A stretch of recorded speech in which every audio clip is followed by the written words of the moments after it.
歡迎嚟到我個 YouTube channel 啊！嗱，好多時咧，我啲客會問：喂，究竟係咪住遠啲就平啲嘅咧？其實係啱同埋唔啱之間嘅。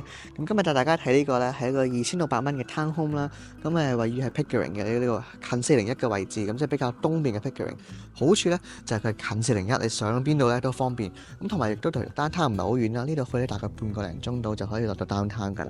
咁所以咧係非常之好嘅 location。咁另一樣嘢我想講嘅就係佢呢度咧，而家好多時 Pickering 咧。有呢種新式嘅 town home 啊，係其實有4層嘅，咁所以下面2層再加上面3同4層，咁咧佢咁樣 stack town home 叫做，咁呢啲咧而家咧就係 Pickering 好流行嘅一種嘅town home 啦，咁所以咧希望藉住呢個 video 咧，大家都對 Pickering 嘅 town home 有多少少嘅了解，等你將來咧搬到 Pickering 嘅時候咧，你會咧容易啲去知道你想要咁住 town home 啊定獨立屋好。我哋入到嚟咧，第一個感覺咧就呢度非常之闊同寬敞啦。佢呢個嘅 town home 咧，同其他你可能見開嘅 Markham 嗰啲咧有啲唔同。唔同嘅地方喺邊度咧？佢呢種係個 stack 嘅 town home 啦。頭先所講，佢係有4層嘅。咁你係1、2層啦，呢個單位就係。咁佢因為佢唔係傳統嗰種嘅 town home 咧，所以佢嘅 floor plan 咧係比較闊啲嘅，唔會好似我哋見開嗰種咁窄。有時好多時唔好用呢度樓梯嗰度嘅成咁。咁你見到呢度咧個 living area 非常之大。咁同埋咧後面嘅廚房咧都係一個偏大嘅 size。你可以咁樣去睇嘅 Pickering 咧呢一種嘅 stack town home 咧，就有少少似係一啲 condo 裏面嘅 penthouse unit，咁係有2樓啦，咁同埋咧1樓呢度咧全部都係 living area，咁所以非常之實惠嘅，2600蚊你就可以租到啦。另一樣嘢咧就係佢個廚房咧，佢同好多時我哋 condo 見到咧嗰啲係空間大啲之餘咧，對儲物空間都多好多。你見到啲櫃咧非常之多，櫃咧非常之多，咁仲有好多唔同嘅儲物空間喺度，咁又有佢嘅廁所啦，總共咧係有3個廁所嘅，2個 full bath，一個咧就係個 powder room，而呢一邊咧就有一個少少嘅陽台仔望到出去，咁你可能有時擺張台出去。放工嘅時候，可能想飲下茶啊，或者可能想出去睇下日落啊，咁樣都非常 OK。你可以擺喺植物又得啦，有啲人咧就擺咗張台，同埋咧有啲人好似 Starbucks 嗰啲咁樣咧，擺把遮同埋張台喺出邊咁樣享受下下午茶，咁都 OK 嘅。barbecue 呢樣嘢咧就應該唔 OK 㗎啦。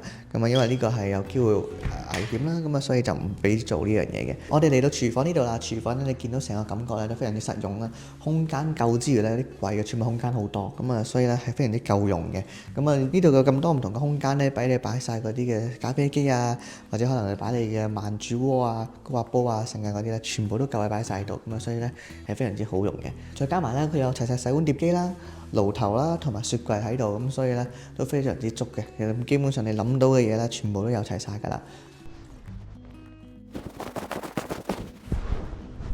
我哋嚟到2樓呢一度咧，呢邊咧就係第一個廁所啦。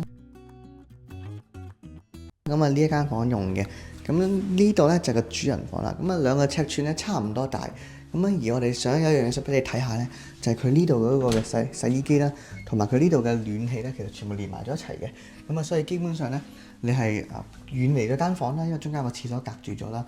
所以你又唔聽到咩洗衣機聲啊，又冇聽到呢度 HVAC 嗰啲嘅聲音，所以係非常之隔音得好啦。再加埋咧，好多時咧你覺得我攤空會唔會好嘈㗎呢度？但係咧你睇呢個影片嘅時候咧，我都冇做任何降噪啊，冇做任何其他嘅改音嘅嘢，亦聽唔到係任何嘅聲音。而家都係5點幾㗎啦，所以咧啲人放晒工翻晒屋企，亦都冇乜特別嘅嘈吵，所以咧隔音咧非常之好。我哋嚟到房間呢度咧，佢呢個嘅窗戶咧都非常之大啦。你見到咧，我哋朝住呢個方向咧係向東邊嘅，但係因為對面咧有啲大廈遮住咗，所以朝頭早咧亦都唔會特別熱，因為個太陽咧會俾對面擋住咗嘅。但係其他日照嘅時間咧，好似而家咁，就算向住東邊，因為對面嘅呢個反光翻入嚟啦，所以咧你見到光線都非常之好。而家咧5點幾嘅時候已經接近日落㗎啦，但係咧都係咁好嘅光線。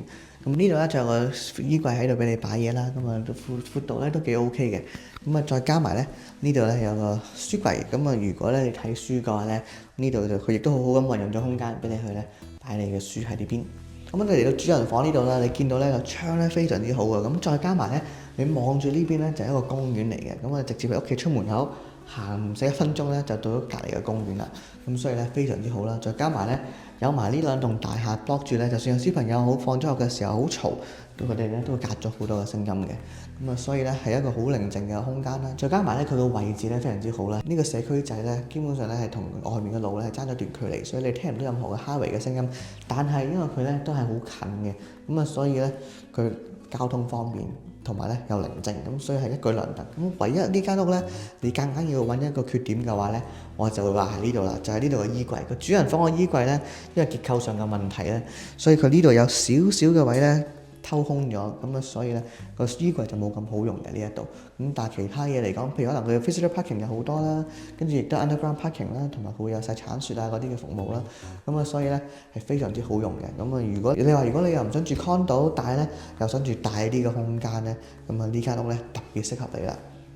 最後咧，呢個就主人嗰個套廁啦，咁都好光猛同埋好四正嘅。咁如果觀眾你哋咧係香港嚟嘅朋友或者 Stream A Stream B 嘅朋友仔咧，咁如果你哋又想揾租盤嘅話，歡迎隨時聯絡我，我咧成個 GTA 咧都有服務嘅。如果你想了解更加多嘅地產資訊或者任何嘅疑問咧，歡迎聯絡我，同埋咧訂閱我嘅 YouTube channel，like 同 subscribe。下次我哋再見，拜拜。